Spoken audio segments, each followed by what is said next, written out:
നമസ്കാരം. മുഖ്യമന്ത്രി V D സതീശന് പൂക്കി സതീശൻ എന്ന് പേര് വീഴാൻ കാരണം അദ്ദേഹത്തിൻ്റെ പ്രത്യേകതരം ഒരു മുഖം കൊണ്ടുള്ള ആക്ഷനായിരുന്നു. പിണറായി വിജയൻ്റെ പ്രത്യേകതരം ആക്ഷൻ പോലെയല്ല വി ഡി സതീശൻ്റെ ആക്ഷൻ. എന്തായാലും പുതുതലമുറ അത് ഏറ്റെടുത്തു. വി ഡി സതീശൻ ന്യൂ ജനറേഷൻ്റെയും നേതാവായി. ആ പൂക്കി പ്രകടനത്തിന് കാരണം യുവതലമുറയിൽപ്പെട്ട ഒരു ചെറുപ്പക്കാരൻ വണ്ടിയുടെ മോഡിഫിക്കേഷനെ കുറിച്ച് ചോദ്യം ചോദിച്ചതാണ്. വാഹന മോഡിഫിക്കേഷൻ നമ്മുടെ നാട്ടിൽ ഒരുപാട് കടമ്പകളുള്ള ഒരു പണിയാണ്. എന്നാൽ ചെറുപ്പക്കാർക്ക് അങ്ങനെ ചെയ്യണമെന്ന് വലിയ ആഗ്രഹവും. ചെറുപ്പക്കാർ അത്തരം മോഡിഫിക്കേഷൻ നടത്തുമ്പോൾ അവരെ വഴിയിൽ തടഞ്ഞ് പിഴ ഈടാക്കുന്നത് മോട്ടോർ വാഹന വകുപ്പിന് സ്ഥിരം പണിയാണ്. തെരഞ്ഞെടുപ്പിന് മുൻപ് അവർ ഇക്കാര്യം സൂചിപ്പിക്കുകയും വി ഡി സതീശൻ തൻ്റെ പ്രകടന പത്രികയിൽ ഉൾപ്പെടുത്തുകയും ചെയ്തു. പറഞ്ഞ വാക്ക് പാലിക്കുമോ എന്നറിയാനായിരുന്നു ആ ചോദ്യം. സതീശൻ പൂക്കി സന്ദേശം കൊടുത്ത് കയ്യടി നേടി. തുടർന്ന് മുഖ്യമന്ത്രി ചെയ്തത് ട്രാൻസ്പോർട്ട് കമ്മീഷനോട് റിപ്പോർട്ട് സമർപ്പിക്കാൻ ആവശ്യപ്പെടുകയായിരുന്നു. ട്രാൻസ്പോർട്ട് കമ്മീഷണർ പ്രാഥമിക റിപ്പോർട്ട് കൊടുത്തു. ഈ റിപ്പോർട്ട് അംഗീകരിച്ച് നടപ്പിലാക്കണമെന്ന് തീരുമാനിക്കേണ്ടത് മുഖ്യമന്ത്രിയും മന്ത്രിസഭയുമാണ്. ഈ റിപ്പോർട്ടിൽ എന്തൊക്കെ ഉൾപ്പെടുത്തിയിരിക്കുന്നു എന്നതിൻ്റെ വിശദാംശങ്ങൾ പൂർണ്ണമായും ലഭ്യമല്ലെങ്കിലും പുതിയ തലമുറയ്ക്ക് സന്തോഷമുണ്ടാക്കുന്ന പലതും ഉണ്ട് എന്നാണ് വ്യക്തമാവുന്നത്. 18 തരം പ്രത്യേക ഇളവുകൾ വാഹന മോഡിഫിക്കേഷനിൽ വരുത്താൻ സമ്മതിച്ചിരിക്കുന്നു എന്നാണ് പുറത്തു വന്നിരിക്കുന്ന റിപ്പോർട്ടുകൾ. എന്നാൽ ഇതിൽ മഹാഭൂരിപക്ഷവും നിലവിൽ വാഹനങ്ങളിൽ ഉപയോഗിക്കുന്നവയാണ് എന്ന് വാഹനം കൈകാര്യം ചെയ്യുന്നവർ പറയുന്നുണ്ട്. Seat cover, floor mat, steering വീലിലെ cover, dash cam, reverse cam, parking sensor, GPS തുടങ്ങിയവയൊക്കെ ഈ 18 പെടുന്നു എന്നാണ് റിപ്പോർട്ട്. ഇവയൊക്കെ നിലവിൽ പ്രത്യേക ഇളവില്ലാതെ തന്നെ ആളുകൾ ഉപയോഗിക്കുന്നതും പിഴ ഈടാക്കുന്നതുമല്ല. റൂഫ് കാരിയറുകൾ പോലും ഇപ്പോൾ നിലവിലുള്ളവയാണ്. എന്നാൽ ഇവയിൽ മിക്കതും നിയമവിരുദ്ധമാണെന്നും അവയ്ക്ക് നിയമസാധുത നൽകുന്നു എന്നുമാണ് ട്രാൻസ്പോർട്ട് കമ്മീഷൻ പറയുന്നത്. ഇതിനൊപ്പം എന്തെല്ലാം ഇളവുകൾ നൽകിയിട്ടുണ്ട്. ന്യൂജൻ പിള്ളേർ ആഗ്രഹിക്കുന്നത് പോലെ അവർക്ക് ഇഷ്ടമുള്ള രീതിയിൽ എല്ലാം മാറ്റാൻ കഴിയുമോ എന്ന് ഉത്തരവിൻ്റെ വിശദാംശങ്ങൾ അറിഞ്ഞാൽ മാത്രമേ അറിയാൻ പറ്റൂ.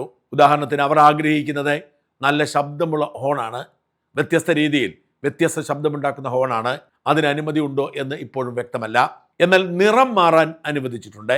നമ്മൾ വാങ്ങുന്ന ഒരു വാഹനത്തിൻ്റെ നിറം മാറ്റണമെന്ന് തോന്നിയാൽ ആ വാഹനത്തിന് നിറം മാറ്റാം. പക്ഷേ അനുമതി വാങ്ങണം. നമ്മൾ ഇക്കാര്യം RTO ഓഫീസിൽ അറിയിച്ച് RC ബുക്കിൽ രേഖപ്പെടുത്തണം. എന്നാൽ അനുമതി ഇല്ലാതെ ചെയ്യാൻ പറ്റുന്ന ചില കാര്യങ്ങൾ എടുത്തു പറയുന്നുണ്ട്. അതിലേറ്റവും പ്രധാനപ്പെട്ടത് പല നിറത്തിലുള്ള ലൈറ്റുകൾ വയ്ക്കാമെന്നതാണ്. ന്യൂജനെ സംബന്ധിച്ചിടത്തോളം ഏറ്റവും പ്രധാനപ്പെട്ട ആവശ്യം ഈ ലൈറ്റുകൾ തന്നെയാണ്. ലൈറ്റ് വെച്ച് മിന്നിക്കുകയാണ് ഇവരുടെ രീതി. ഇതിന് അനുമതി പോലും ആവശ്യമില്ല. പല നിറത്തിലുള്ള ലൈറ്റുകൾ വയ്ക്കാൻ അനുമതി കൊടുക്കും എന്നാണ് ഇപ്പോൾ പുറത്തു വരുന്ന റിപ്പോർട്ട്. അതുപോലെ തന്നെ വാഹനത്തിൽ ചിത്രങ്ങളും രൂപങ്ങളും ഒക്കെ പതിക്കാം. നിലവിൽ അങ്ങനെ എന്ത് ചെയ്താലും ഇത് കുഴപ്പമാണെന്ന് ഓർക്കണം. ഒരു അപകടമുണ്ടായപ്പോൾ എല്ലാ ടൂറിസ്റ്റ് ബസ്സുകളും കൂട്ടത്തോടെ വെള്ള നിറത്തിലേക്ക് മാറ്റി ടൂറിസ്റ്റ് ബസ് ഉടമകളെ പ്രതിസന്ധിയിലാക്കിയ സർക്കാരായിരുന്നു കഴിഞ്ഞത്. അവിടെയാണ് പറയുന്നത് നിങ്ങൾക്ക് നിറം മാറ്റാം, ഒപ്പം നിങ്ങൾക്ക് വേണമെങ്കിൽ രൂപങ്ങളും ചിത്രങ്ങളും ഒക്കെ നിങ്ങളുടെ വാഹനത്തിൽ പതിപ്പിക്കാമെന്ന്. ഹോണിനെ പോലെ തന്നെ അറിയേണ്ട മറ്റൊന്ന് എത്ര ശബ്ദത്തിൽ സ്പീക്കറുകൾ സ്ഥാപിക്കാമെന്നതാണ്. കുട്ടികൾ ആഗ്രഹിക്കുന്ന ഒന്ന് വലിയ ശബ്ദത്തിൽ പാട്ടിട്ടുകൊണ്ട് യാത്ര ചെയ്യുക എന്നതാണ്. ഇപ്പോൾ അത് പിഴയ്ക്ക് കാരണമാവാം. അതുകൊണ്ട് തന്നെ ഇപ്പോഴും വ്യക്തതയുണ്ടായിട്ടില്ല. പക്ഷേ മോട്ടോർ വാഹന വകുപ്പ് ചില മോഡിഫിക്കേഷൻ അനുമതി കൊടുക്കാൻ തയ്യാറാണ് എന്നത് സന്തോഷകരമാണ്. ഏറ്റവും പ്രധാനപ്പെട്ട മാറ്റം 50% വരെ സൺഫിലിം ഉപയോഗിക്കാമെന്നതാണ്. നമുക്കറിയാം, നമ്മൾ ഈ വെയിലത്തൊക്കെ പോയി ഇപ്പോൾ വിളറുകയായിരുന്നു. കാഴ്ച നന്നായി വേണം, അല്ലെങ്കിൽ പണി കിട്ടും എന്ന് കോടതി ഉത്തരവിൻ്റെ പശ്ചാത്തലത്തിൽ പലപ്പോഴും നടപ്പിലാക്കുകയും മിക്കവരുടെയും സൺഫിലിം പറിപ്പിക്കുകയും ചെയ്തു. ഇപ്പോൾ പറയുന്നു സൺഫിലിം കുഴപ്പമില്ല, കാഴ്ച 50% ഉണ്ടായാൽ മതിയെന്ന്. ഇടക്കാലത്ത് 75% വരെ എന്നൊരു ഇളവ് കൊടുത്തിരുന്നു. അതിപ്പോൾ 50% വരെ ആക്കാൻ തീരുമാനമെടുത്തിരിക്കുന്നു എന്നത് ശ്രദ്ധേയമാണ്. ഇപ്പോൾ പറഞ്ഞിരിക്കുന്ന പരിഷ്കാരങ്ങൾ ഇവയൊക്കെയാണ്. അനുമതിയില്ലാതെ ചെയ്യാവുന്ന മോഡിഫിക്കേഷനുകൾ: seat cover, floor mat, steering wheel cover, chrome garnish, door വൈസറുകൾ, മഡ് ഫ്ലോപ്പുകൾ, ബോഡി സ്റ്റിക്കറുകൾ, interior ambient lighting, dash camera, reverse camera, parking sensor, GPS tracker, Android infotainment system, additional സ്പീക്കറുകൾ, tyre pressure monitoring system, tow ഹുക്കുകൾ, roof കാരിയറുകൾ, 50% സുതാര്യമേ sun film. RC ബുക്കിൽ മാറ്റം വരുത്തി ചെയ്യാവുന്ന മോഡിഫിക്കേഷനുകൾ: വാഹനത്തിന് നിറം മാറ്റൽ, എൻജിൻ മാറ്റൽ, LPG CNG കിറ്റ് വെക്കൽ, ഇലക്ട്രിക് ആക്കി മാറ്റൽ, ഭിന്നശേഷി സൗഹൃദ വാഹനമാക്കൽ, ഷാസി ഫ്രെയിം മാറ്റൽ. ഈ മോഡിഫിക്കേഷൻ കൊണ്ട് തൃപ്തരാകുമോ പുതിയ തലമുറ എന്ന് കണ്ടറിയണം. അവർ ആഗ്രഹിക്കുന്നത് വാഹനത്തിൽ ഏച്ചുകെട്ടി അവരുടേതായ രീതിയിൽ രൂപം മാറ്റാനാണ്. അത്തരം രൂപം മാറ്റലുകൾക്ക് നിയമപരമായ തടസ്സമുണ്ടാവും.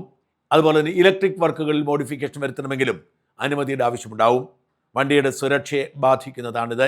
എങ്കിൽ പോലും പറഞ്ഞ വാക്ക് പാലിച്ചുകൊണ്ട് മോഡിഫിക്കേഷൻ തുടക്കമിടുന്നു എന്നത് പുതുതലമുറയ്ക്ക് പ്രതീക്ഷ നൽകുന്നതാവും. അവരുടെ പ്രതീക്ഷയ്ക്കൊത്ത് ഈ ഉത്തരവിറങ്ങിയാൽ പൂക്കി സതീശൻ ന്യൂജൻ പിള്ളേർക്കിടയിൽ ഹീറോയായി തിളങ്ങും.